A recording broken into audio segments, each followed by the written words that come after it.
Say a little. We're testing the audio at the moment.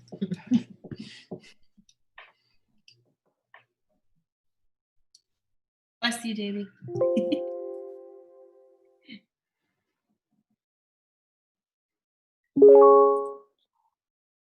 Testing the audio. All right, I'm reading from a script, people, so apologies.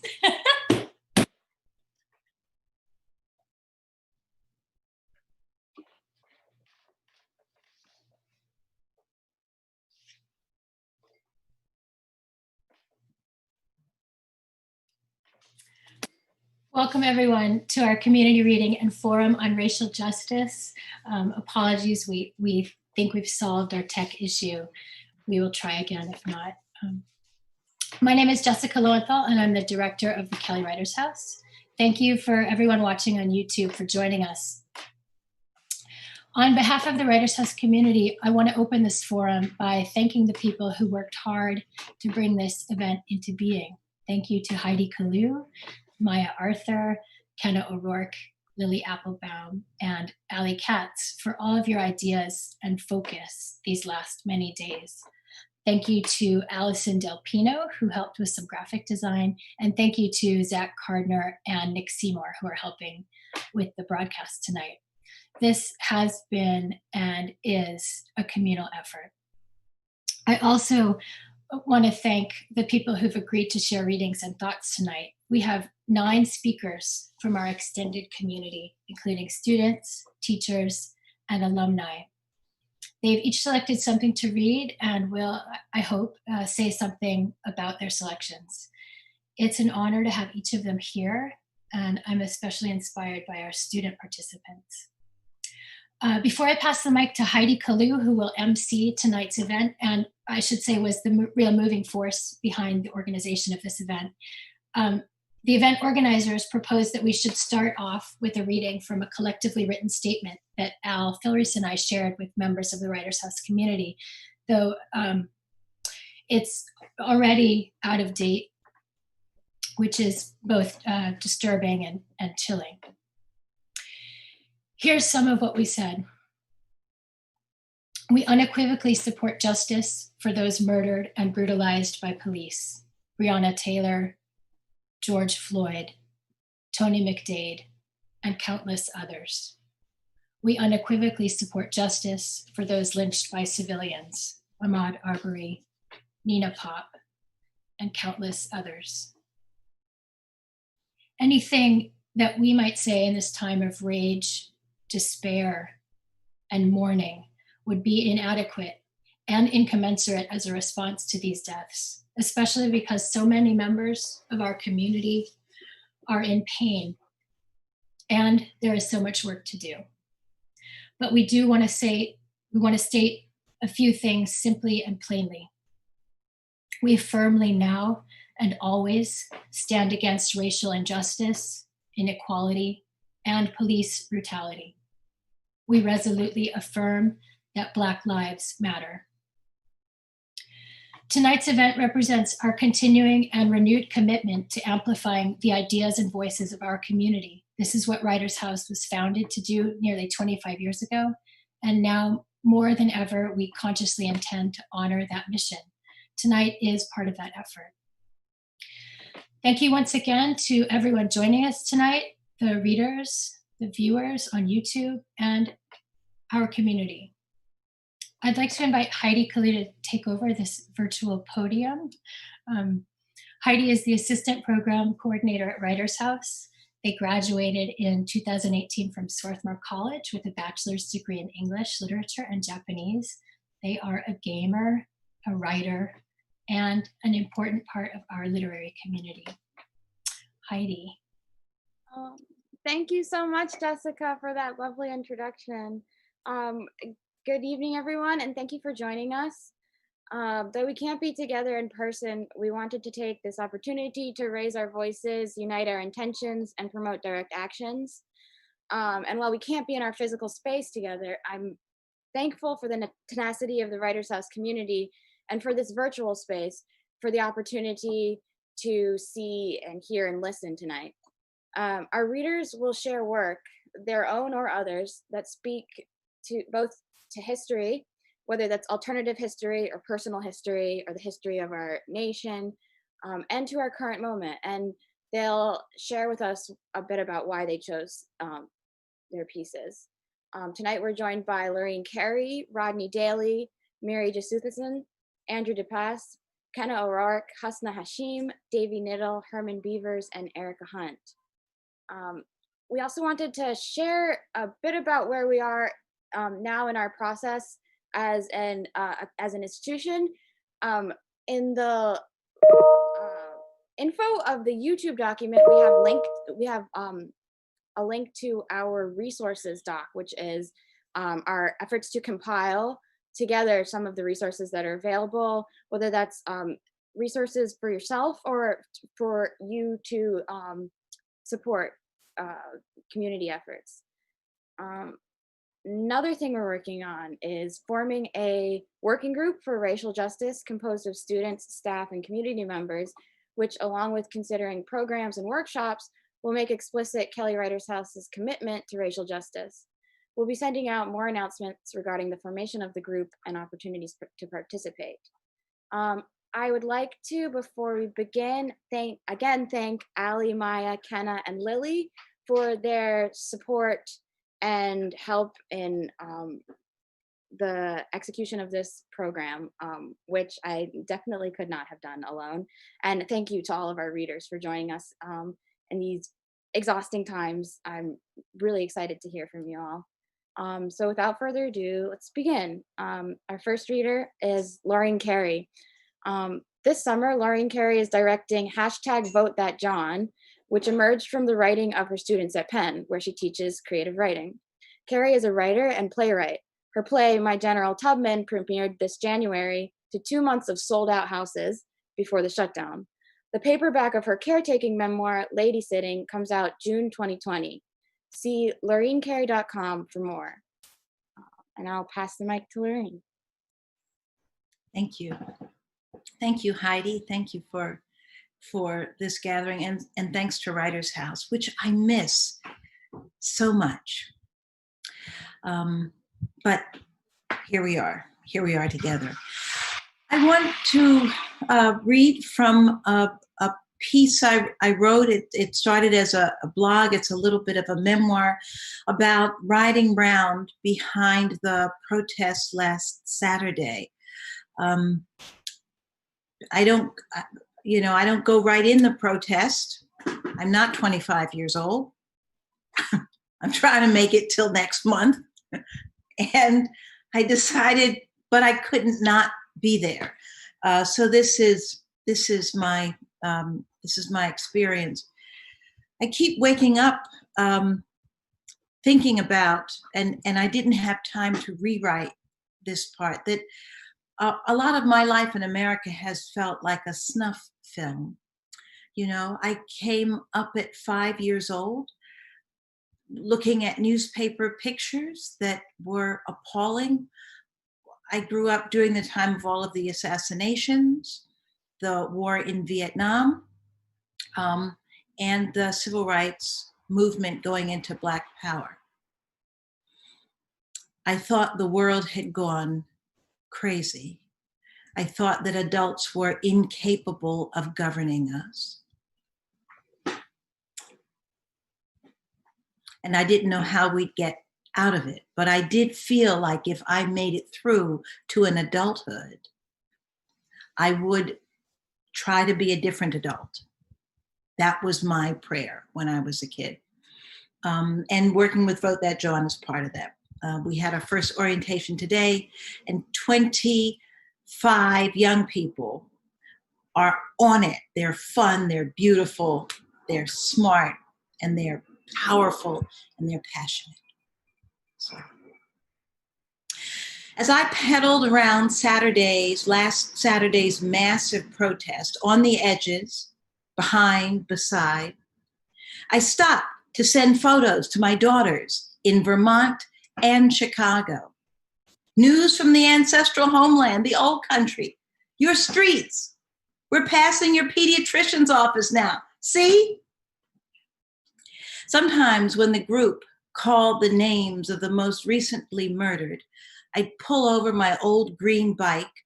A Sunday school boy once called its predecessor the bus. And I'd cry and pray for the murdered, the protesters, the organizers, all of them aged from the age of my stepson to my youngest daughter. Then I'd ride on, sometimes behind the phalanx of police on bicycles or on the sidewalk next to the street full of young people, more of them white than I've seen since I was 5. The memories, my earliest memories on television, along with scenes of war from Vietnam and of assassinations, are of young white Americans loading onto buses, heads hanging out the windows for the freedom rides. I remember my community's disbelief that white youth would choose to share in the state contempt for Black life, and the US appetite, as I understood it after the 16th Street Baptist Church bombing in Birmingham, the appetite for Black death. I grew up on these images.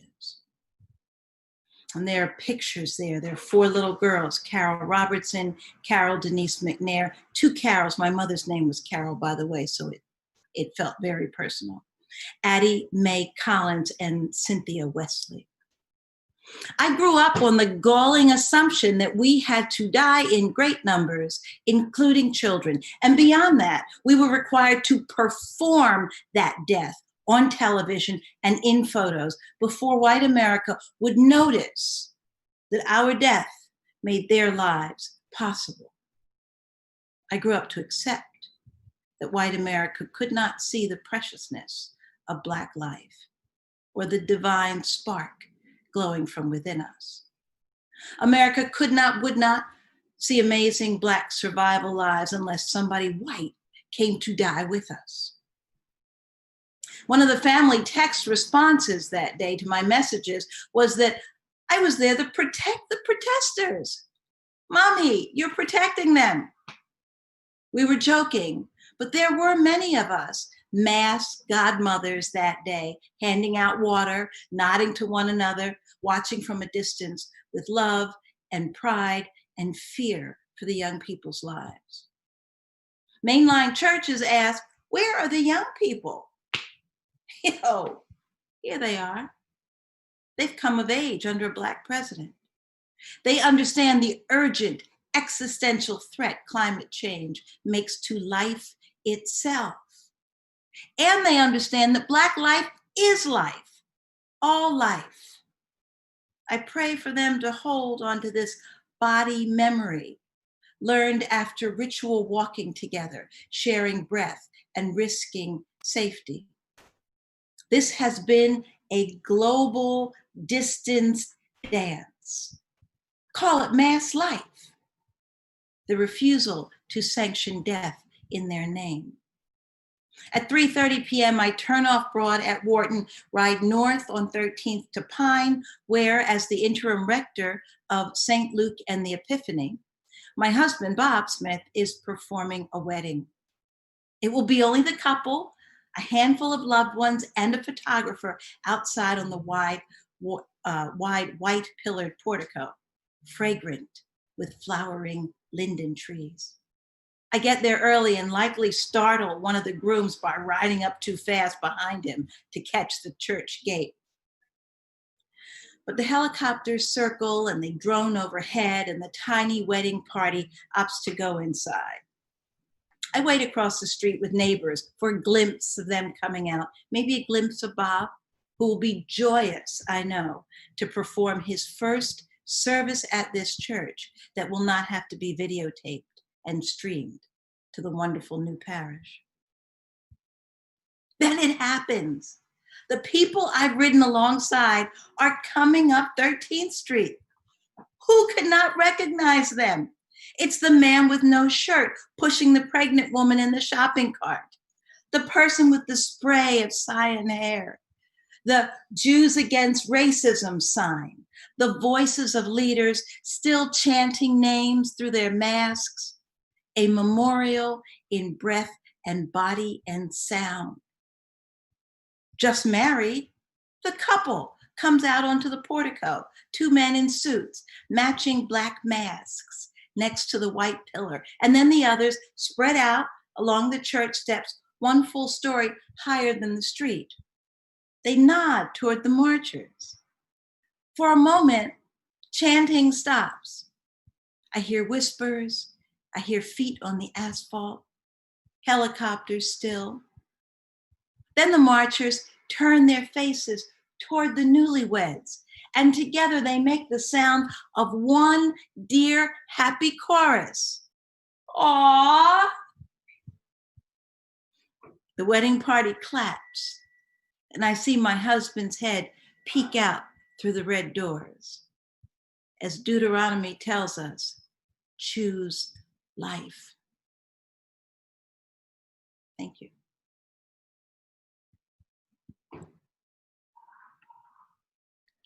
Thank you so much, Lorene, for that. It was really beautiful.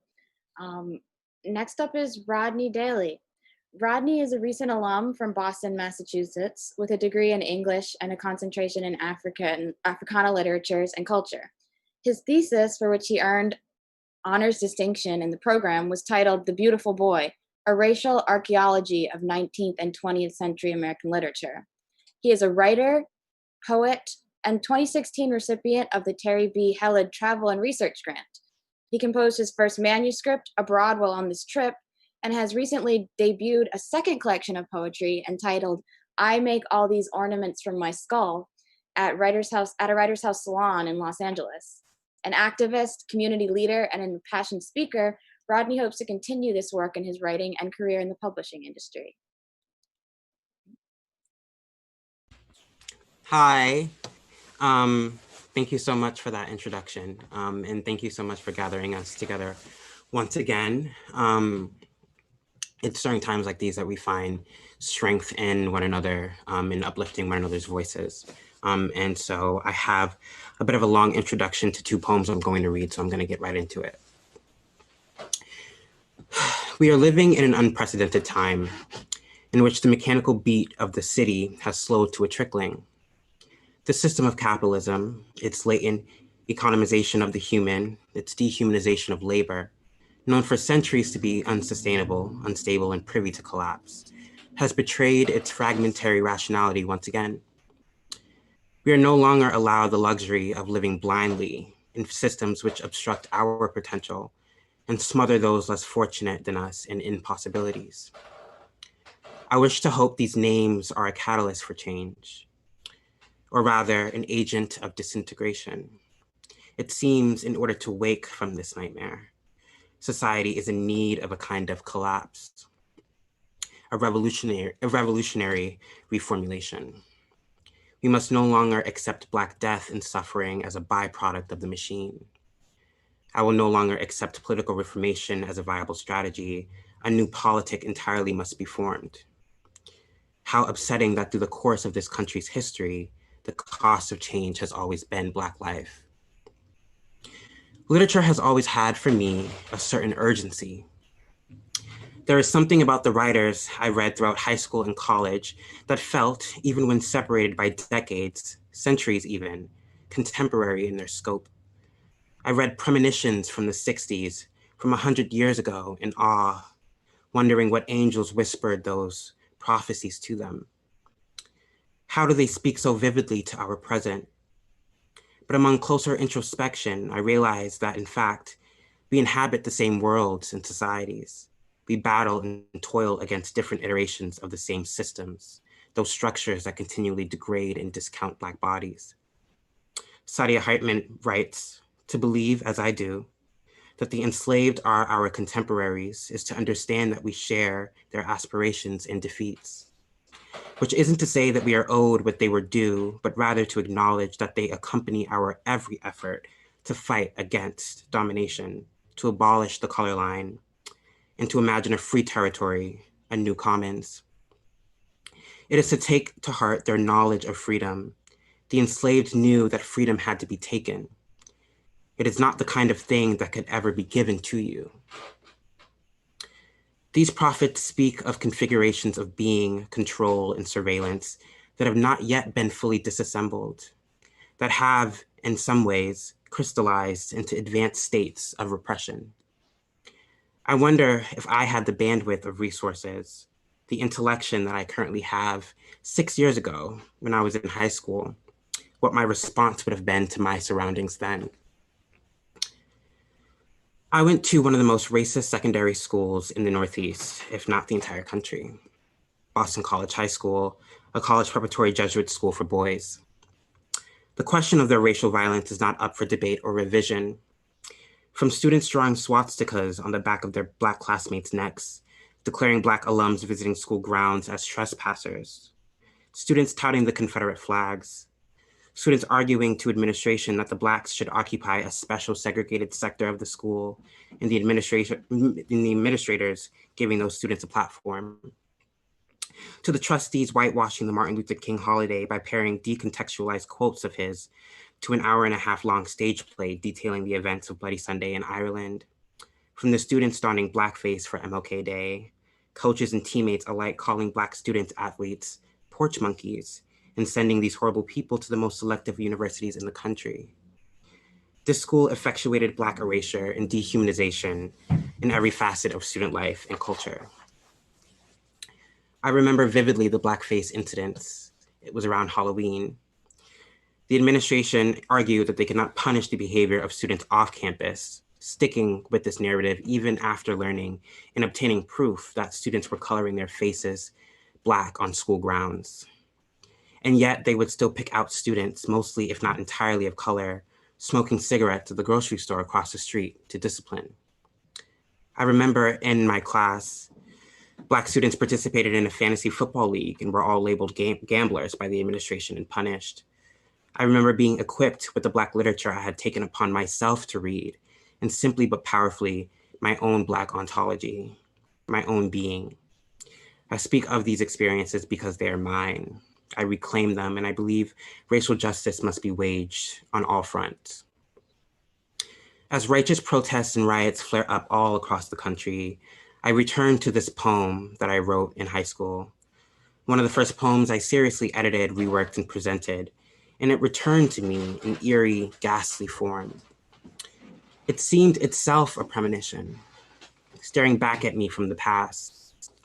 The theme of it, blackface, took on a new meaning in this era of performative activism.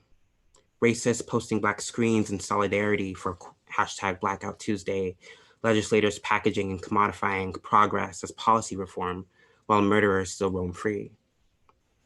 I wrote this poem after having seen a splotched Black face in the bathroom of my high school, marker still in hand, a wide grin scraped across this white boy's face. I'm going to read this poem entitled Blackface, following a second poem called Canto 74. So this is a poem called Blackface.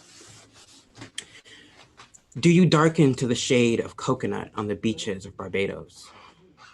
Perhaps under your red exterior births the slimy cocoa bean, the bitter purple of bruised skin. Perhaps you can draw the roots on your back, the slush of freezing waters rocking steady under the Amistad. Your mahogany table is beautiful, but what of mahogany skin? Can you draw a caricature of feet dug in mud, or a cartoon of body up against a tree, the gash cutting into the earth, smooth as the Nile? Your graphite knuckles, the swath of skin, the paintbrush climbing Jacob's ladder. Can you paint each lash separate? You fix your mouth to call ebony a temptress, her oak curves a tempest, exporting her sticky sap as if flavored ice on a June afternoon. The white tile still shows under the bungled mobby. Your canvas too will rot underneath the black dirt. And what have you given us? A jawbone, the false architect of beauty shimmering on the waves of the front cover. Splash cold water on the dirty stain. Will it not come out? You cannot uproot the Negro from the spiritual, but you will extirpate the nigger from your tongue. What does she look to you? The shingles of pine cone, the tired body still beating the drum and smacking the brass cymbal, the celebratory soul, the golden finger of God touching the Sahara, saying, "This, my child, is yours." If you insist, do not just tear off the wrapping paper to get your daily fix, the dirty needle of approval. Wear the ball and chain too, the billowing, the blank sky, behind a bowed brow. You then, behind your bathroom door, proceed to take off what is not yours, what I cannot. That was the first poem. And the second poem is called Canto 74. The cages were gone. In their place arose nursery. Mr. Edwards says to Mr. Pound, don't you tell no one I made you that table. There, Jeanne d'Arc unwound the silkworms, their city blown white in the wind, is the color of stars, of no fortune. Is it blacker? Was it blacker? Till was hung yesterday. Where in history will you find it? It exists only in fragments going from dust to more dust. Yes, certainly, and not when they are at harvest. Do more blacks die in captivity? I don't know how humanity stands it. A man doing 6 months farming in a day whom the sun has gone down on, down. Amid the slaves learning slavery, a man of no fortune with a name to come. The name of my family at the bottom of the sea. But more fool you if you fall for it 2 centuries later. Negroes scaling the obstacle fence, the Constitution in the middle distance. Alone day by day, alone day by day, alone. Raw vulnerability often displaced into the distancing medium of foreign language, quote, progress, end quote. Washington, February 19th. Ezra Pound, who was under indictment for treason and is in a mental hospital here, won a $1,000 prize today for the best poetry published in 1948. And in North Carolina, the young salesman, as if facing the tower, sells black sheep, plus mythology, to a man whom the sun has gone down on, down. Nor is it nothing that the chrysalids mate in the frosty air, that Italy runs cake shops in Boston, or the Charybdis of whiteness sucks down the diamond while the city dies in an avalanche. With 2 larks in contrapunto at sunset, the color of painted paradise. We are not alone. A black delicate hand to trouble the waters, a white hand like a ham, all which leads to death, because as spoken by history, philosophy is not meant for white men. The muses are black, and they are daughters of memory, searching every house to drive out the demons, stone after stone of beauty cast down, serenely in crystal jet, gorgeous. So light is the urgent, so ordered, we who have passed over the dark petals of America. Thank you.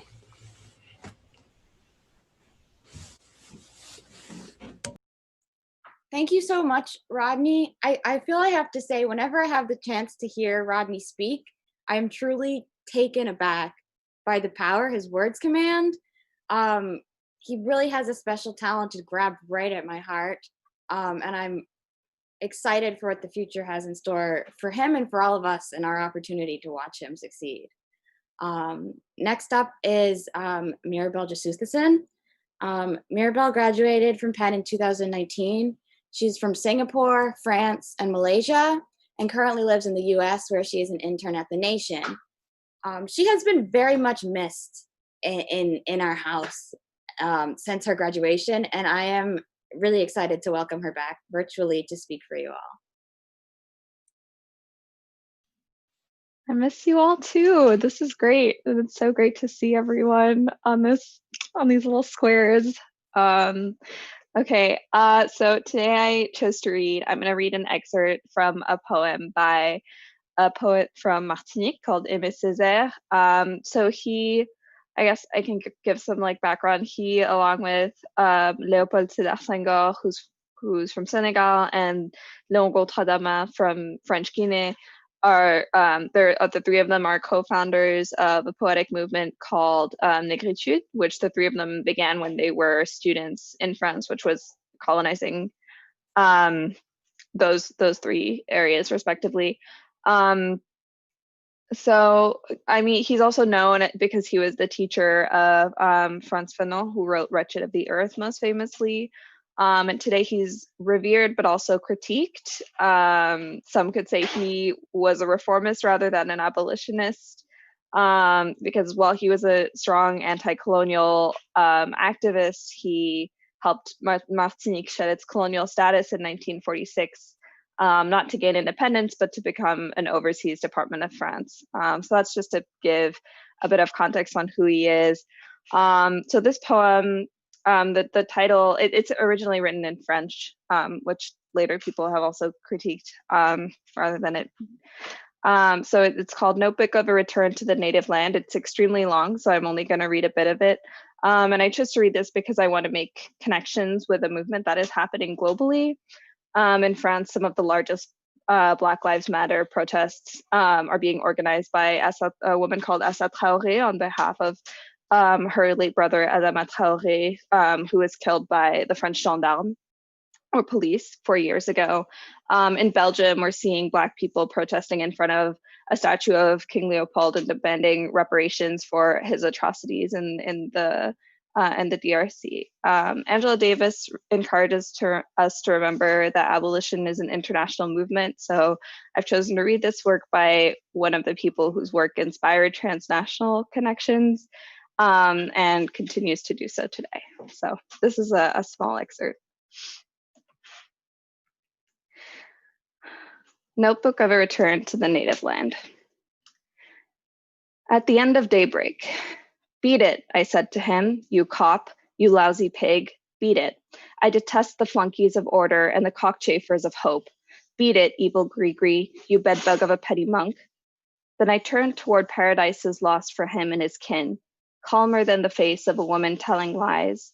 And there, nourished by the flux of a never exhausted thought, I nourished the wind. I unlaced the monsters and heard rise from the other side of disaster a river of turtle doves and savannah clover, which I carry forever in my depths, height deep as the 20th floor of the most arrogant houses, and as a guard against the putrefying force of crepuscular surroundings, surveyed night and day by a cursed venereal sun. At the end of daybreak, burgeoning with frail coves, the hungry Antilles, the Antilles pitted with smallpox, the Antilles dynamited by alcohol, stranded in the mud of this bay, in the dust of this town, sinisterly stranded.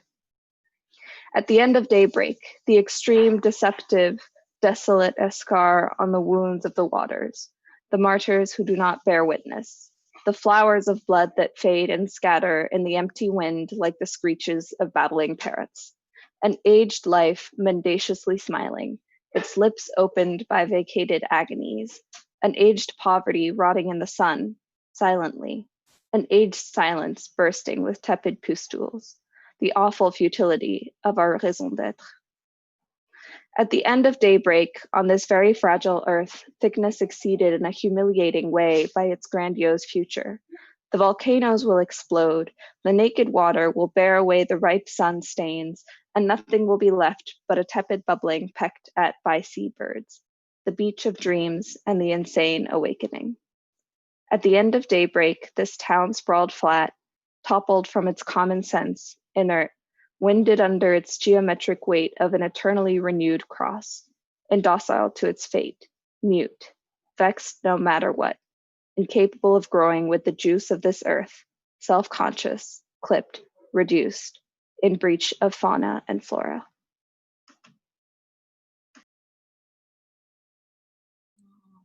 Wow, thank you so much, Mary. Mary, after I invited her, reached out to say, like, am I really the right person for this? And I mean, just after hearing her speak, of course she is. That was really wonderful. Thank you. Next up is Andrew. Andrew De Paz is a Philly native and a sophomore at Penn who plans to study economics at Wharton with concentrations in statistics and social impact. He is a Wexler studio assistant at the Writers' House. Andrew's future interests lie in the nonprofit, public finance, and insurance sectors, and his current interests and hobbies include playing piano, cooking, reading, and personal fitness. Andrew? Yeah, thanks so much, Heidi. And thanks, KWH, for this platform. Like Rodney said, to uplift our voices. This is actually one of my first time speaking at any Writers' House program, so that's exciting. So I just have a little essay that I found a few weeks ago by a think tank based in New York, and its title is Understanding the Role of Police Towards Abolitionism on Black Death as an American Necessity, Abolition, Nonviolence, and Whiteness. So it took me a few days to read it, actually.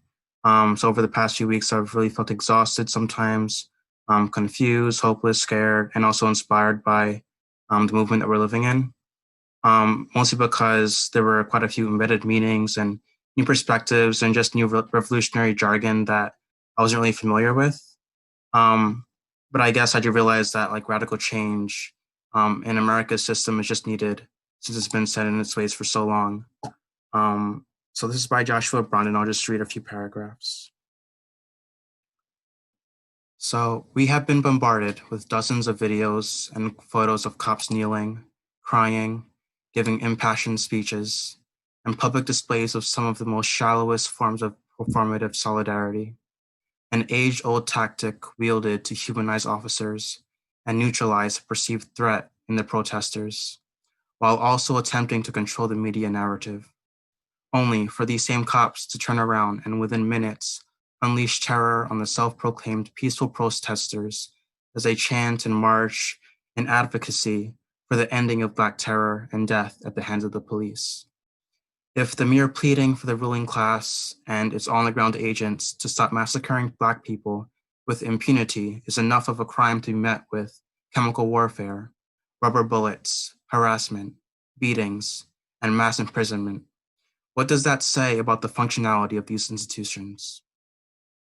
When we see agents of the ruling class in militarized riot gear, oftentimes comment sections filled with disapproval, American liberals claiming they look like they're in war, and viral tweets from imperialist veterans not so subtly declaring that type of militancy should be preserved for Black and brown people in countries abroad and not home. We must counter these liberal narratives by highlighting that there is no significant political, ideological, or moral difference between the domestic police and the military. Both serve the same class and ideological apparatus and represent an occupying force wherever they're stationed. The military predominantly operates as the global police of the world, and as George Jackson would call it, the international wing of repressive institutions. But when the domestic police are overwhelmed, they call on their big brother, the US military, to help fight their battle, hand in hand as enemies of the people, in a mission to terrorize and politically repress racialized, colonized, and working class people.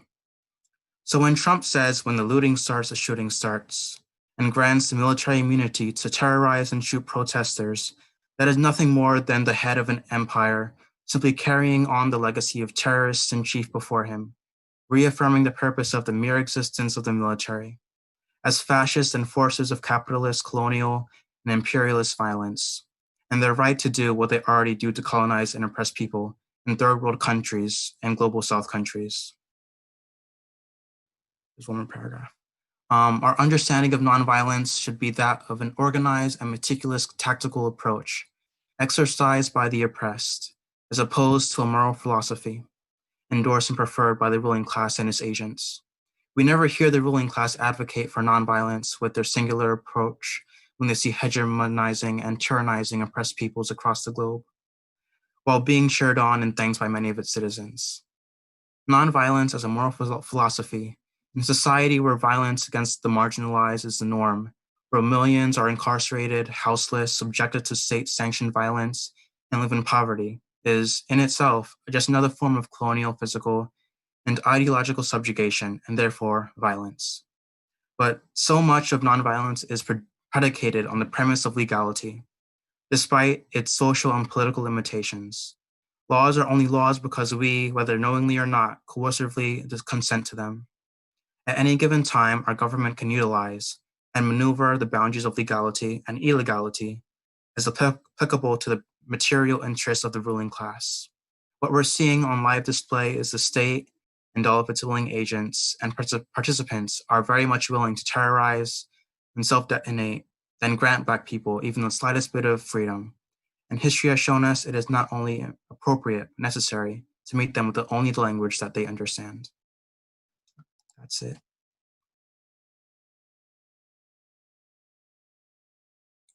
Thank you so Will you much. post the citation, Andrew, on the chat? Thank you so much, Andrew. Thank you. Andrew, while we were collecting resources for our resource link, Andrew was one of the first people to send along an extensive list of community resources, and we were all really thankful for that. And he immediately came up with someone who we wanted to hear from, in part because Andrew's voice is just really beautiful and really meaningful to all of us. So thank you, Andrew. Next up is Kenna O'Rourke.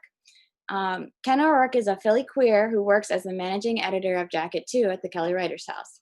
Kenna uses both they, them, and she, her pronouns. Kenna has also sent me a vibe check text message on like every work day for like the past 12 weeks, which is an amazing thing for a friend to do. And I think just illustrates how important they are as a community member in our house and in Philadelphia. Kenna. Oh, thank you, Heidi. That's very kind of you to say. Yeah, I just want to check on the people, as Heidi mentions with the vibe check text, mostly just want to check on my people and my communities. So I have chosen today to read a piece. I'm sorry, my cat is bothering me.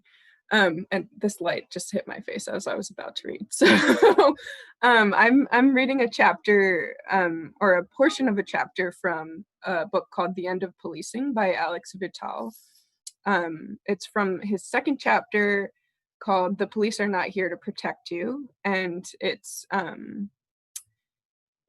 a chapter that I found really illustrative, and a book in general that I found really helpful in backing up statistically from, he's a sociologist, the author, so from a sociological perspective, the concept of police abolition rather than reform. And so Andrew's reading actually leads really nicely into the excerpt that I'm going to read, because a lot of the chapter talks about the origins of police. And like when we think about abolition, a lot of times people who aren't familiar with abolitionist thinking or work kind of question like, well, what would we do if we couldn't call the police? What would we do without police?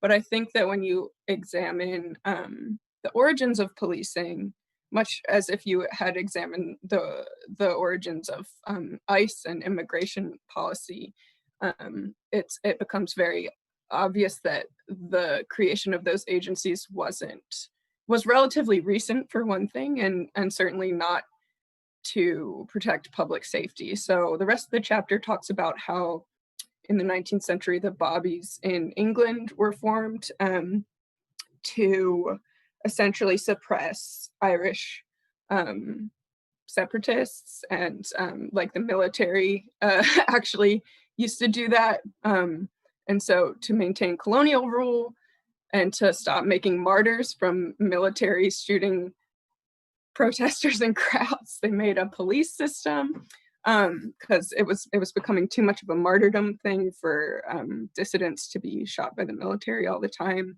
That model was imported into the US, often to protect the interests of wealthier Protestant classes against Catholic immigrants. The Texas Rangers in the US was essentially a colonialist force that would just hunt down native populations and Mexicans in Texas to protect white settlers, quote unquote.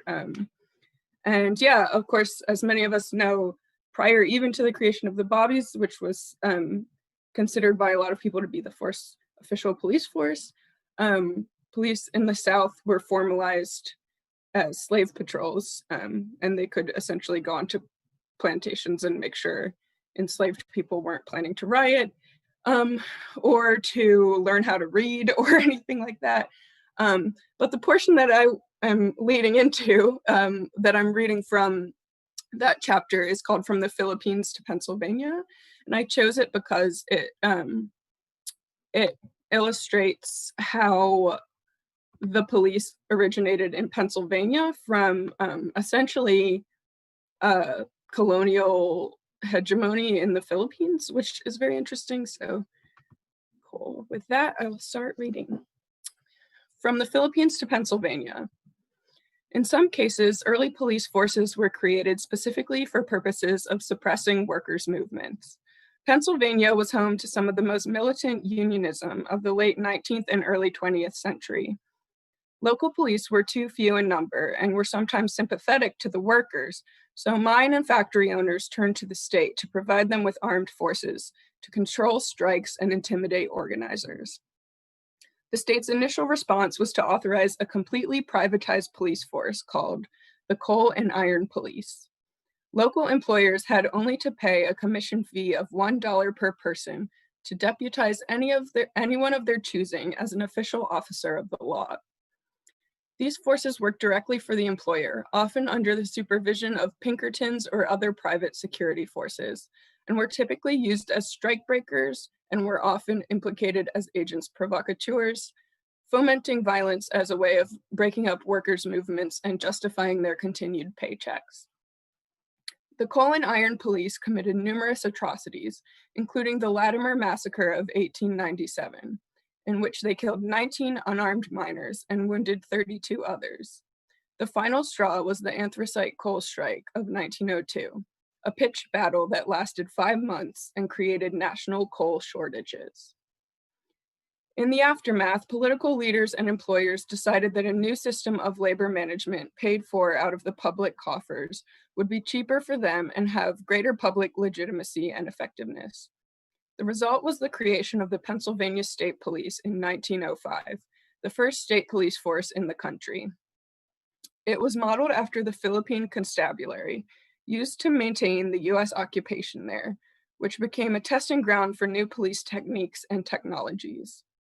The local population resented US occupation and developed anti-colonial organizations and struggles. The National Police Force attempted to develop close ties to local communities to allow it to monitor subversive activities.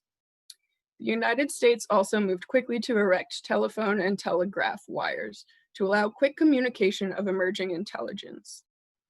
When demonstrations emerged, the police, through a huge network of informants, could anticipate them and place spies and agents provocateurs among them to sow dissent and allow leaders and other agitators to be quickly arrested and neutralized. In Pennsylvania, this new paramilitary force represented an important shift of power away from local communities. This shift unambiguously favored the interests of large employers who had significantly more influence over state-level politicians. While putatively under civilian political control, the reality was that the state police remained a major force in putting down strikes, though often with less violence and greater legal and political authority. The consequences, however, were largely the same, as they participated in strike breaking and the killing of miners, such as in the Westmoreland County coal strike of 1910 and 1911. Their frequent attacks led Slovak miners to give them the nickname Pennsylvania Cossacks, and prompted socialist state legislator James H. Moorer to solicit, compile, and publish a huge amount of correspondence describing their heavy-handed tactics under the title The American Cossack. Interestingly, many of the letters point out that the new state police routinely showed no interest in crime control, serving strictly as publicly financed strikebreakers. In 1915, the State Commission on Industrial Relations described them as, quote, an extremely efficient force for crushing strikes, but not successful in preventing violence in connection with strikes, in maintaining legal and civil rights of the parties to the dispute, nor in protecting of the public. On the contrary, violence seems to increase rather than diminish when the constabulary is brought into an industrial dispute. The legal and civil rights of the workers have on numerous occasions been violated," end quote. Jesse Garwood, a major figure in the US occupation forces in the Philippines, brought the methods of militarized espionage and political suppression to bear on Pennsylvania miners and factory workers. These practices then fed back into domestic American policing. The most important police leader of the 20th century, August Vollmer, after serving in the Philippines, became chief of police in Berkeley, California, and wrote the most influential textbook of modern policing. Vollmer went on to pioneer the use of radio patrol cars, fingerprinting, and other techniques now considered standard practice. Marine General Smedley Butler, who created the Haitian police and played a major role in the US occupation of Nicaragua, served as police chief of Philadelphia in 1924, ushering in a wave of technological modernization and militarized police tactics. He was removed from office after a public outcry over his repressive methods. The US went on to set up additional colonial police forces in Central America and the Caribbean in the early 20th century. Jeremy Kuzmarov documents US involvement in creating repressive police forces in Haiti, the Dominican Republic, and Nicaragua. These forces were designed to be part of a progressive era program of modernization and nation building, but were quickly turned into forces of brutal repression in the service of US-backed regimes. These US-trained security forces went on to commit horrific human rights abuses, including torture, extortion, kidnapping, and mass murder. The US continued to set up police forces as part of its foreign policy objectives throughout the post-war period. Japan, South Korea, and South Vietnam all had US-created police forces whose primary purposes were intelligence and counterinsurgency. Post-war police former O.W. Wilson, a colonel in the military police during World War II, was involved in the denazification of Germany following the war. Afterwards, he went on to teach police science at Berkeley and was appointed commissioner of police in Chicago in 1960 and influenced a generation of police executives with his ideas of preventative policing. And that's the end of the section. Thank you everyone for participating today.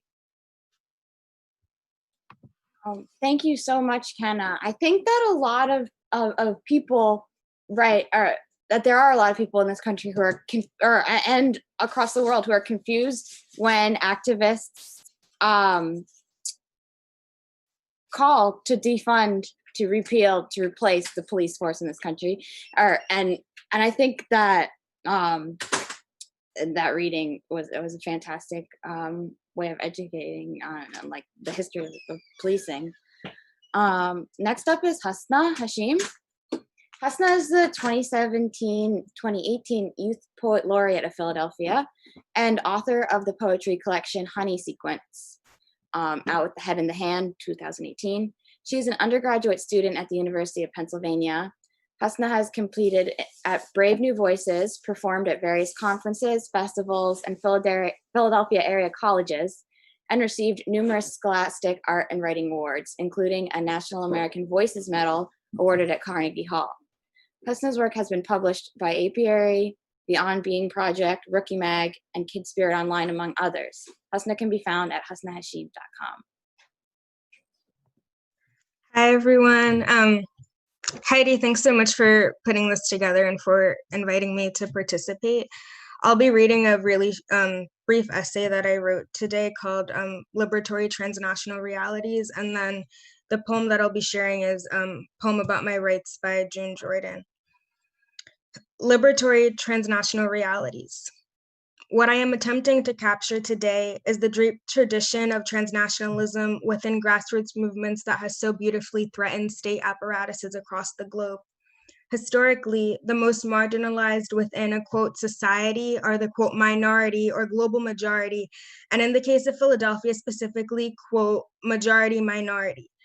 This language of quantification is oftentimes used to extinguish the efforts of the marginalized towards unification and liberation from the systems that ultimately threaten our well-beings. Before offering some examples of transnationalism, it is important to me to ground my understanding in a recognition of what, quote, brought me here in the first place. Chattel slavery and the genocide of indigenous peoples are the foundational terrorisms birthed by settler colonists on Turtle Island, and enslaved African people were the first currency in the empire named the United States of America. This reality does not exist in isolation from slave patrols to the police, to the countless murders of Black people at the hands of the police, to current Philadelphia military occupation. And as a Philadelphian, I would be remiss not to mention the anarcho-primitivist, anti-authoritarian Move family organization by name. What transnationalism does for people is act as a gossamer thread, a bodily vein, or a thin spider's web to connect people across space, which inherently undermines the power of the state to continue to subjugate and repress the power of the people. The efforts of transnationalism further extend to the efforts of peoples organizing against imperial and interventionist powers from borders beyond their own. Therefore, transnationalism is dealing both with what is within as well as with what is without. From Philadelphia to Syria, it is the people who resist attacks by their own governments upon themselves. From Iran to Cuba, it is the people who resist intervention by outside forces while simultaneously protecting the most vulnerable affiliated with those regime change efforts. For example, during the Iranian hostage crisis, the release of Black people and women, and in the case of Cuba, the decision to offer Assad Shakur political asylum from the United States. From the Black Panther Party to the Zapatistas, it is the people who exercise their rights to self-defense. From Palestine to Ferguson, it is the people who communicated via Twitter how to treat tear gas. From Seattle to Rojava, it is the people who exercise their rights to autonomy by seizing land from the state. From US prisons to Japanese internment camps to ICE detention facilities, it is the people who plot their escapes. From Marcus Garvey's Black Star Line to Joe Scott Heron's cries that the revolution will not be televised, it is the people who challenge traditional commerce and mainstream media, and so many more examples. I hope these examples of transnationalism and reminders of the ways in which states work on systemic levels to enact violence upon their people ultimately inspire you to interrogate your privilege and inspire you to act in whatever way you are able to. The poem I'll be sharing today is a poem about my rights by June Jordan, and I'll give a content warning for sexual violence. And I encourage you to look for examples of transnationalism that are named by Jordan, in addition to looking for how the speaker describes attacks on their body and identity by systems of power. This is a poem about my rights by June Jordan. Even tonight, and I need to take a walk and clear my head about this poem, about why I can't go out without changing my clothes, my shoes, my body posture, my gender identity, my age, my status as a woman alone in the evening, alone on the streets, alone not being the point being that I can't do what I want to do with my own body because I am the wrong sex, the wrong age, the wrong skin.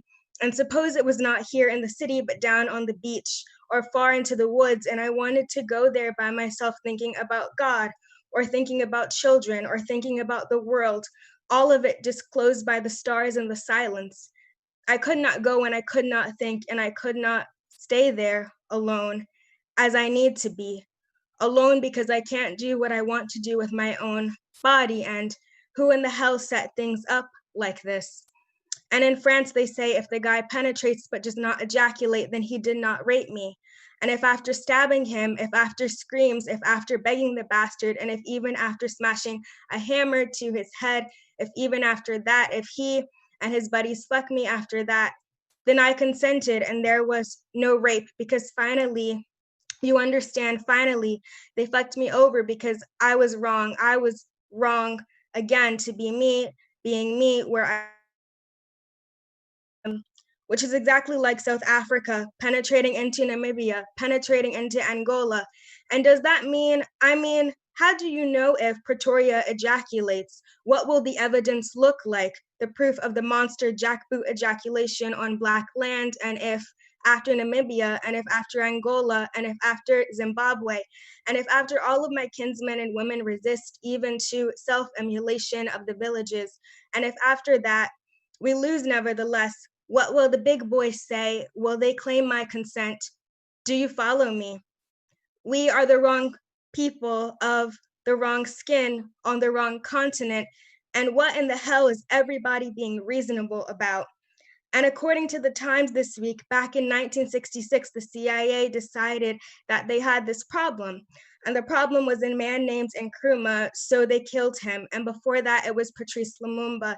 And before that, it was my father on the campus of my Ivy League school. And my father afraid to walk into the cafeteria because he said he was wrong, the wrong age, the wrong skin, the wrong gender identity, and he was paying my tuition. And before that, it was my father saying I was wrong, saying that I should have been a boy because he wanted one, a boy, and that I should have been lighter skinned, and that I should have had straighter hair, and that I should not be so boy crazy, but instead I should just be one, a boy. And before that, it was my mother pleading plastic surgery for my nose and braces for my teeth and telling me to let the books loose, to let them loose, and other words. I'm very familiar with the problems of the CIA and the problems of South Africa and the problems of Exxon Corporation and the problems of white America in general and the problems of the teachers and the preachers and the FBI and the social workers and my particular mom and dad. I'm very familiar with the problems because the problems turn out to be me. I am the history of rape. I am the history of the rejection of who I am. I'm the history of the terrorized incarceration of myself.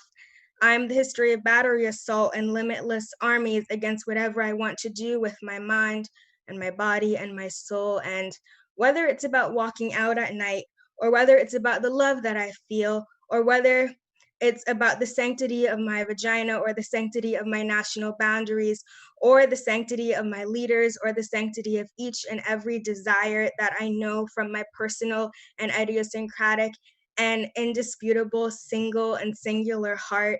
I have been raped because I have been wrong. The wrong sex, the wrong age, the wrong skin, the wrong nose, the wrong hair, the wrong need, the wrong dream, the wrong geographic, the wrong sartorial. I have been the meaning of rape. I have been the problem everyone seeks to eliminate by force, penetration with or without the evidence of slime. But let this be unmistakable, this poem is not consent. I do not consent to my mother, to my father, to the teachers, to the FBI, to South Africa, to Bed-Stuy, to Park Avenue, to American Airlines, to the hardened idlers on the corners, to the sneaky creeps, to cars. I am not wrong. Wrong is not my name. My name is my own, my own, my own. And I can't tell you who the hell set things up like this, but I can tell you that from now on, my resistance, my simple and daily and nightly self-determination may very well cost you your life. Thank you. Wow, thank you so much, Husna. I'm going to add a little bit to your bio. Husna is a knitter, a big sister, a friend, and while I'm technically her boss, she has encouraged and motivated me over these past 2 years to better love and care for myself. And she has inspired me and informed me on Black poets, artists, and thinkers whose words should populate our minds and lives. So thank you so much, Husna. Next up is Davy Knittle. Davy is a 6th-year PhD candidate in English at Penn and feels fortunate to be a part of the Writers' House community, where he is a reviews editor for Jacket 2 and curates the City Planning Poetic Series. He thanks Heidi and the KWH family for their work to organize this event and the readers for sharing their work and the work of others in the pursuit of justice that refuses a climate of anti-Black violence. Thank you. David. Thanks, Heidi, so much for organizing this, and thanks everyone for sharing your words and the words of others. I'm going to read a very short prepared introduction and then several sections from this book, which is Keeanga-Yamahtta Taylor's Race for Profit: How Banks in the Real Estate Industry Undermined Black Homeownership. And I wanted to read from Dr. Taylor's work as part of a project of placing the histories of the cities where we live as necessary to locating the manifestations of anti-Blackness in order to describe more just cities as integral to the project of combating anti-Blackness. I'm going to read a short section from the beginning of the book that describes what Dr. Taylor refers to as homeownership policies characterized by predatory inclusion, and a section from the end that elaborates on how access to housing has been central to determining the racialized condition of access to life chances in the US, and therefore must be part of imagining and demanding futures of racial justice and working against anti-Blackness. The declensional framing of inner cities and urban crisis in urban studies of the 1960s and 1970s belies the dynamic and innovative methods of financing generated to develop the urban housing market. The tendency to view the post-riot city as trapped in the stasis of blight, flight, and the inevitability of decay over time misses how the late 1960s and the 1970s were defined by changing political, social, and economic dynamics, and how the inner city was at the nexus of these processes. New financial instruments, such as mortgage-backed securities, produced an intense demand for more homeowners and more money for home financing, while lax oversight and regulation incentivized unscrupulous and predatory targeting of urban communities. Far from being a static site of dilapidation and ruin, the urban core was becoming an attractive place of unparalleled opportunity, a new frontier of economic investment and extraction for the real estate and banking industries. The race for profit in the 1970s transformed decaying urban space into what one US senator described as a golden ghetto, where profits for banks and real estate brokers were never ending, while shattered credit and ruined neighborhoods were all that remained for African Americans who lived there. When historians have written about the big economic shifts that took place in the 1970s, they rarely considered these changes in the real estate market and how they disproportionately impacted African Americans. As interest rates rose sharply in the late 1960s and early 1970s, the slowed pace of housing starts in the conventional housing market made sales in the government-subsidized low-income housing market more attractive than they had ever been. Even while real estate brokers and mortgage lenders were discriminating against women with middle-class jobs and incomes, poor women on welfare like Janice Johnson, who were also disproportionately heads of their households, were sought out as participants in the low-income homeownership program. The inclusion of thousands of poor Black women in these low-income homeownership programs subverted both racial and gender norms. Real estate and mortgage bankers valued these women, though, because of the likelihood they would fail to keep up their home payments and slip into foreclosure. Black women like Janice Johnson were desired customers because they were poor, desperate, and likely to fall behind on their payments. Unlike the programs of old, the HUD FHA guarantee to pay lenders in full for the mortgage of any home in foreclosure transformed risk from a reason for exclusion into an incentive for inclusion. The struggles of poor Black women provide particular insight into the ways that overlapping patterns of racial and gender discrimination shaped the new inclusive housing market. As historian Rhonda Williams has noted, low-income Black women's citizenship struggles draw attention to the issues shaping post-war urban residency, as well as the character of the liberal state and US democracy. I described these and the other new terms on which the real estate industry conducted business within the urban housing market as predatory inclusion. Predatory inclusion describes how African American homebuyers were granted access to conventional real estate practices and mortgage financing, but on more expensive and comparatively unequal terms. These terms were justified because of the disproportionate conditions of poverty and dilapidation in a scarred urban geography that had been produced by years of public and private institutional neglect. When redlining ended, these conditions of poverty and distress became excuses for granting entry into the conventional market on different and more expensive terms in comparison with the terms offered to suburban residents. For example, urban-based residents could now use FHA-backed loans, but big depository banks continued to refuse to lend to prospective homeowners in the urban market, opting for higher interest rate returns and bigger loans and more expensive housing in white suburbs. This relegated most African American urban buyers to the use of unregulated mortgage banks, often subsidiaries of the same depository institutions that refused to lend in Black communities, that were indiscriminate in the dissemination of loans because their profits were based on volume sales. Mortgage bank loans relied on costly origination fees and other costs of the particular services they offered. The differences in physical condition, geography, and location of predominantly Black housing became the proxies for race, where direct references to race were no longer permissible because of fair housing legislation. Here, I argue that the discriminatory best practices of the real estate industry made it resistant to change in adhering to new fair housing legislation. The benignly named public-private partnership obscured the ways that the federal government became complicit with private sector practices that promoted residential segregation and racial discrimination, selling dilapidated houses to poor women who could not afford the repairs like Janice Johnson, reinforced the idea of unfit Black owners who posed a threat to the quality of a neighborhood. When the federal government guaranteed Johnson's mortgage, it became implicated in the shoddy business practices of private sector agents bent on profiting from the desperation of low-income urban residents. Racially informed real estate practices were not the actions of an industry impervious to change and old in its ways. Instead, racial discrimination persisted in the new market because it was good business. This is a section from him. The quality of life in US society depends on the personal accumulation of wealth, and homeownership is the single largest investment that most families make to accrue this wealth.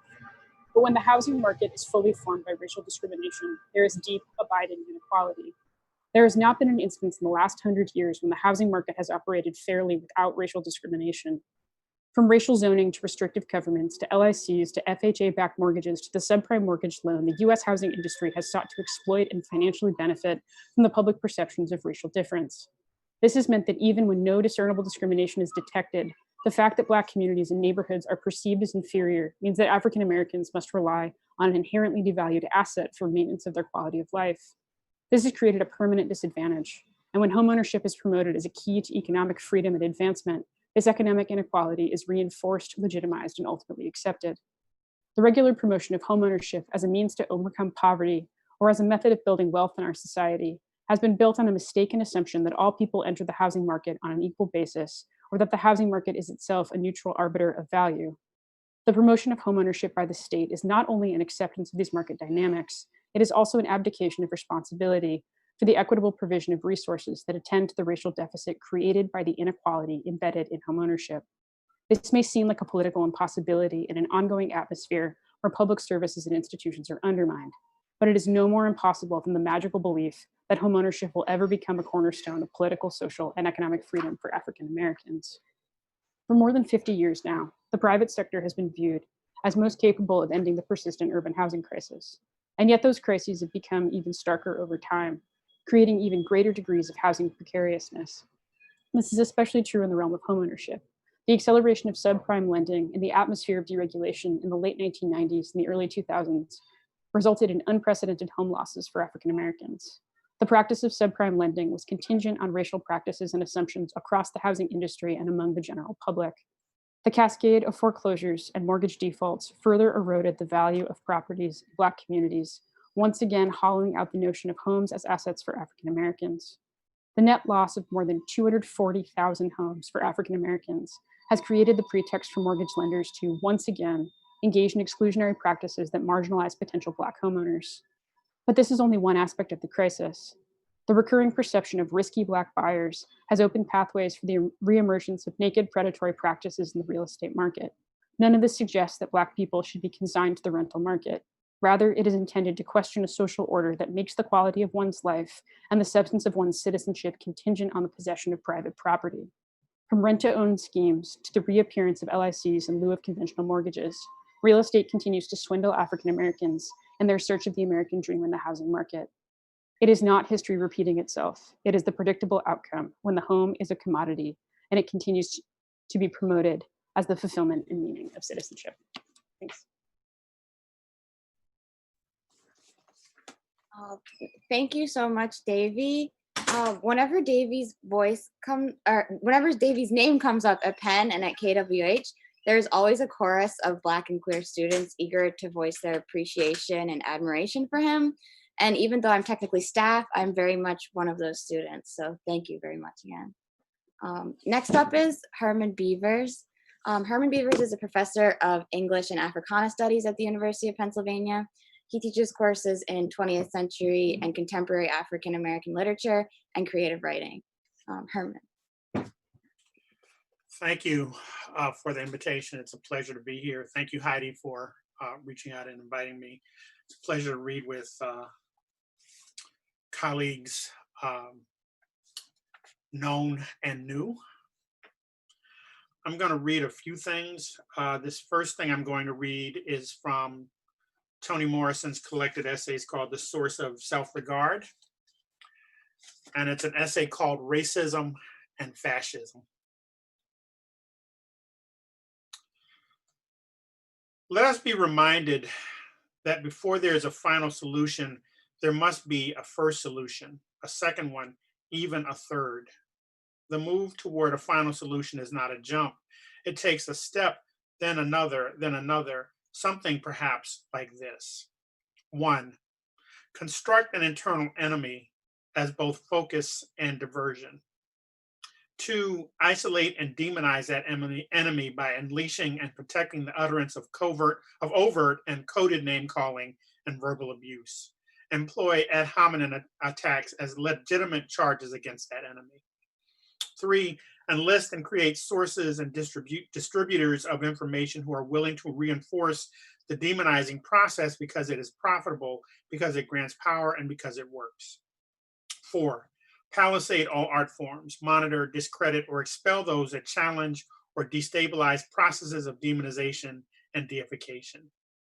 5, subvert and malign all representatives of and sympathizers with this constructed enemy. 6, solicit from among the enemy collaborators who agree with and can sanitize the dispossession process. 7, pathologize the enemy in scholarly and popular mediums, recycle, for example, scientific racism and the myths of racial superiority in order to naturalize the pathology. 8, criminalize the enemy, then prepare, budget for, and rationalize the building of holding arenas for the enemy, especially its males, and absolutely its children. 9, reward mindlessness and apathy with monumentalized entertainments and with little pleasures, tiny seductions, a few minutes on television, a few lines in the press, a little pseudo-success, the illusion of power and influence, a little fun, a little style, a little consequence. 10, maintain at all costs silence.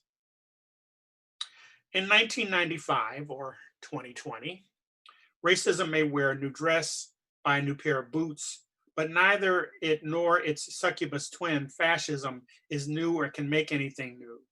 It can only reproduce the environment that supports its own health, fear, denial, and an atmosphere in which its victims have lost the will to fight. The forces interested in fascist solutions to national problems are not to be found in one political party or another, or in one or another wing of any single political party.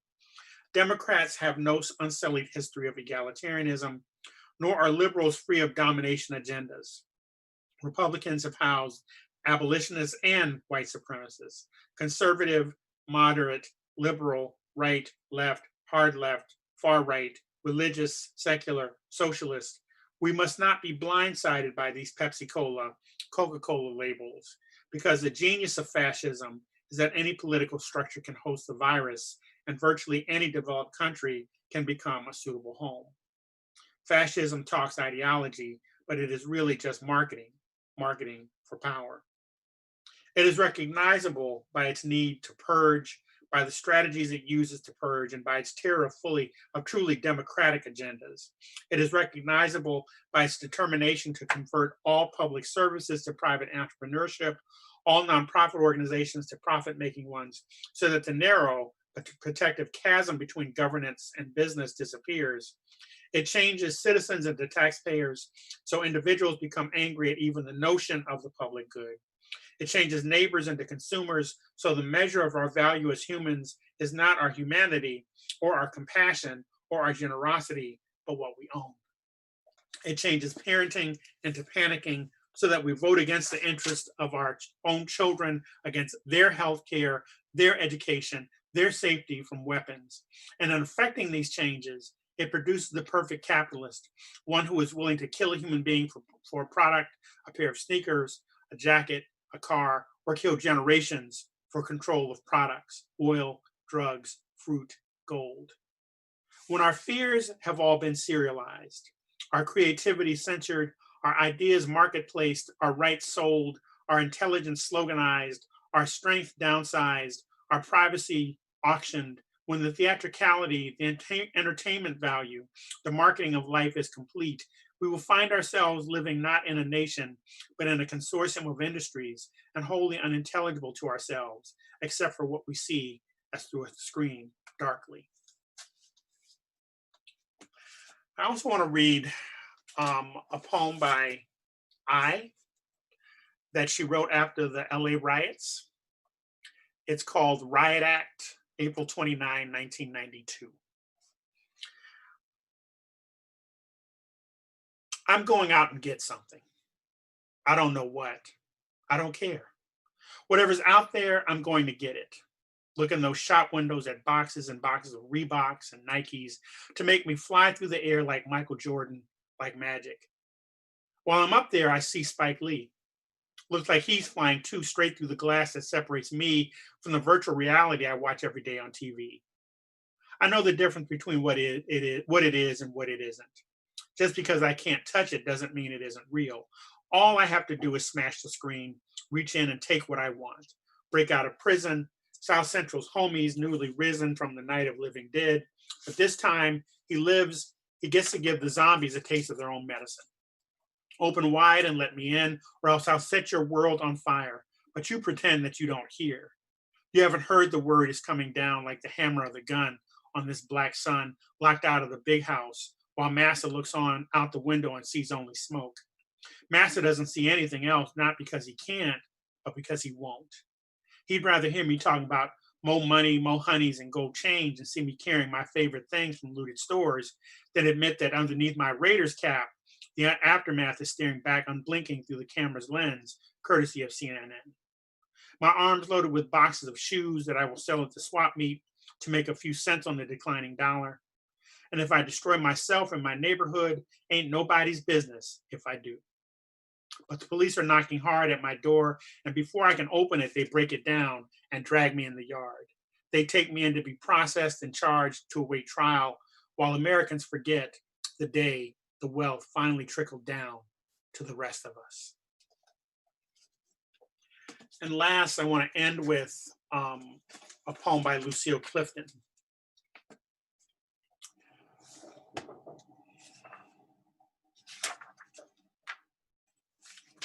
Called Jasper, Texas, 1998, for Jay Bird. I am a man's head hunched in the road. I was chosen to speak by the members of my body. The arm, as it pulled away, pointed toward me. The hand opened once and was gone. Why and why and why should I call a white man brother? Who is the human in this place? The thing that is dragged or the dragger? What does my daughter say? The sun is a blister overhead. If I were alive, I could not bear it. The townsfolk sing, we shall overcome, while hope bleeds slowly from my mouth into the dirt that covers us all. I am done with this dust. I am done. Thank you. Thank you very much, Herman. Although I've never had the chance to be in a class of Herman's, he is a professor who has helped me to feel confident in claiming the title of Black Scholar. So I would like to sincerely thank you for all that you do at Penn and beyond for writers and scholars of color. Our final reader is Erica Hunt.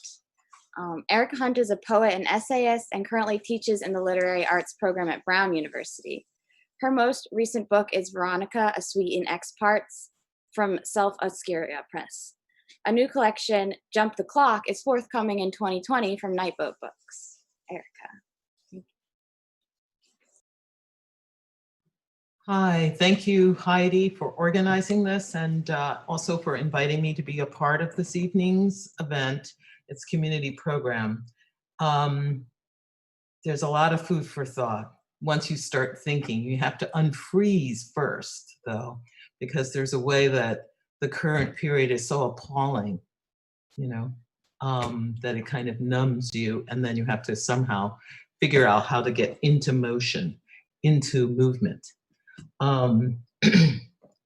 So I have to say that days have went by in a kind of numbness, and I did a kind of poet thing.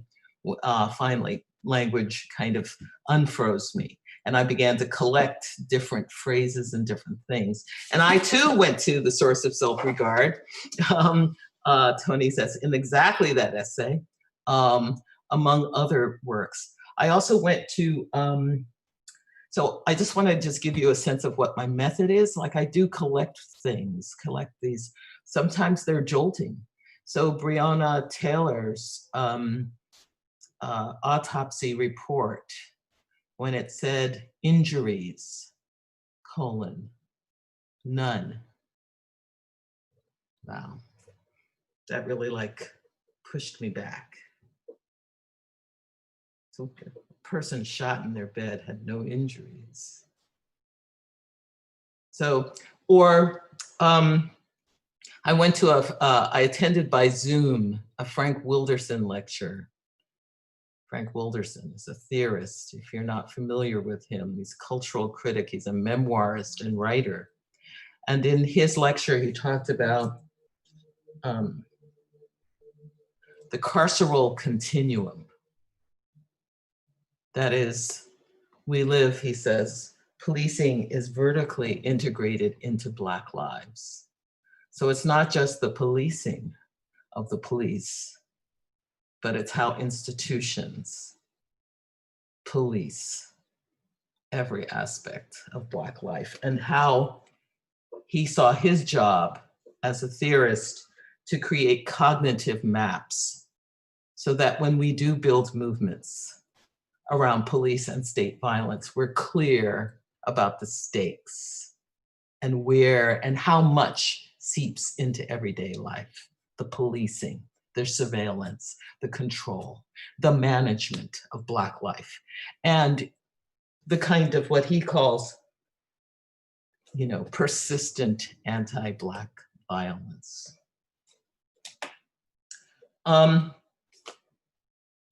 As it turns out, the book Veronica, actually the cover, if you can see it, is a cover by the artist Oliver Jackson. And it is actually a huge paper cutout, almost like Matisse, right? But it turns out that it's the, he made this cutout from a photograph of the Soweto riots. So the bodies that in a Matisse would be dancing are in this visual piece are actually the bodies of people as they curve backwards from the impact of water cannons. So Veronica is about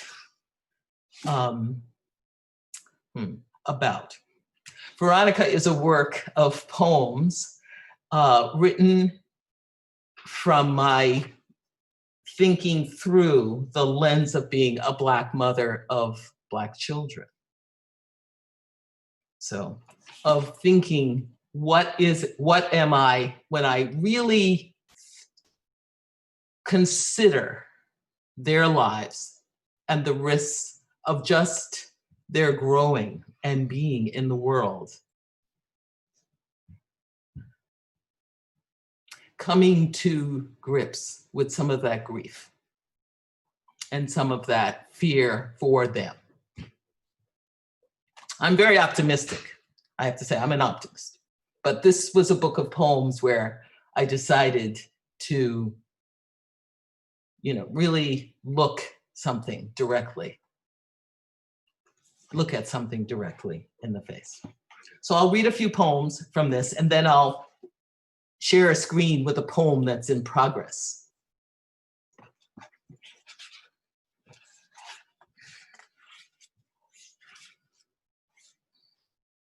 Someone matching your description.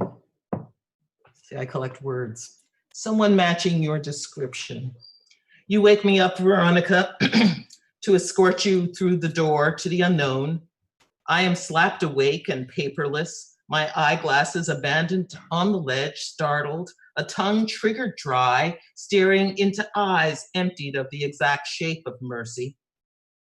You, Veronica, are beside yourself. Your face is a burned down house. Count me in so I can walk with you, Veronica, though you are mostly alone, even dry-eyed at your own funeral. Who could shake longing to take the place of your child about to be buried? Being of two minds is not enough. When Jacob wrestled with an angel, I wonder who is wrestling with me or you to argue reasonable doubt, who I know They never, when I know they never leave their guns, they carry them everywhere. In churches, bars, courtrooms, they put scare quotes around the room, around the world. They are never mistaken. There are no words for mistake, no reason for indefinite register. There are no words for mistake. For them, no obvious thread that binds the master to the missing supply of mastery. Even sleeping history's abolished fictions live on, absent the bigot whose afterthought is our undermine. You see, there's just one way of knowing what is known from before, and knowing what the owners of copious knowing know, without speaking, without saying. Exactly. Be my scapegoat, my sex toy, my replenished cargo, my bowl of candy, my profit center of terror, my margin of error, my inevitable extinction, my chronic condition from which there is no escape, my death. So these poems were really hard for me to write, but I felt I started it after the acquittal of George Zimmerman for Trayvon Martin's murder. So this took a long time, though it's only a few poems. Suspicious activity. 43% of the people were killed not in the middle of committing a crime, but were stopped for suspicious activity. Arresting face. She abandoned the cloud and chose to go out on foot. She was missing a grin. She knocked at the wrong intersection. He defeated a matchstick. He crossed diagonals. They moved past an uncovered spot. They lost pump. He was bowing in erratic directions. She ran by spurious gloat. They were potential troublemakers. They did not fit the turned down dressing of the neighborhood who was speaking in concealed carry. He bolted out, cork dizzy, thinking free from the lockdown. She traced the body that refused to fit a grammar of disappearances. She studied how Black people getting excited in a manner different than others drives some people to blunt displays of panic and violence. She studied how Black people getting elected in slightly less diluted elections drive some people to blunt displays of panic and violence. Lamenting in an appropriate structure has rendered her hoarse from not screaming. She is blind from reading from inside her eyelids. I would show you where it happened on a map, but the cursor of the public's attention has disappeared.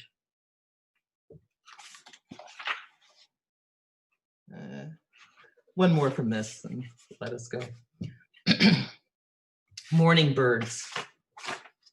Hear 1,000 birds dispute. The gun going off, the random backfire, who handled who and who rose to be recognized, and how the body came to be fresh, fallen there, and why the girl was tackled, and how her wrists looked slight in handcuffs, and the exact nature of the orange pin, and the load glassing her eyes, the load incalculable and the incalculable load. Here 1,000 birds dispute. The fresh blood on the sidewalk, the battle line, how it was drawn, how the sides were chosen. Had there been a trial or any doubt? And if so, how was it framed? And did the shot hang in the air? And who was there to hear it? And here, hold this thought, 4 are shot every day. As xenon follows its element or night, its daytime shadow, as penumbra fades into solids and endures a rain of blows, there falls a rain of blows. Here 1,000 birds dispute. What went wrong? The stopped clock, the orange pin, the random call, the fall from childhood, the incalculable fall, the fall incalculable, this time to not let the familiar obsequies mask obscenity, twist our lips. The birds dispute these too. The televised worship of cinders is riveting. Junk heartache, abetted by hollow gestures. The birds' disputations grow louder. They are frantic against glass, stunned, splintered, and hushed. The gun going off, the random backfire appear as random as asking, who's got the gun? Who owns the gun? Who sold the gun? Who pulls the gun? And who does the gun let sleep? I actually am going to read one more from this. Then, okay. Upon another acquittal, a choreography of grief. For Mamie Till, Sabrina Fulton, Samira Rice, and Geneva Reed Veal.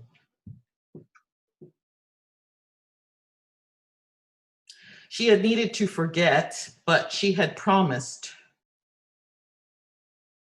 Her blues angled, slipped out, capsizing, traveled a long distance, and underwater, the sun cast a blurry silence. And looking, refused border. It still filled her mouth with scorch. And when I saw her fall into herself, not her first grief, and crumple in an instant, knowing no justice will ever be found, could be found. Nothing is said out loud. And when it is said or wailed, the something said is something that no one hears. Everything will be taken from you. Even more than you know will be taken away. And it will sever you, make you swerve, stagger, as if punched in the heart or in a part you can't easily name, talked over, punched into, so you pivot as if possible to get out of the way. I write these words as if words will suspend your fall when there is no departing agony. And now I'm just going to share a screen for a minute with you for a new poem. See if I can get it. Am I sharing the screen? There, okay, hold on. Okay, hold on. I think I have it up. Not that, not that. Oh, you're seeing everything. Hold on. Pause share. Let me just get to the right screen.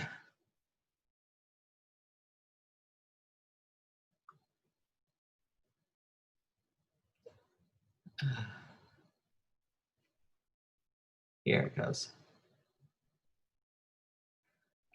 Here we go. New poem. It's just still making its way. It's the final poem. When tired is not a choice.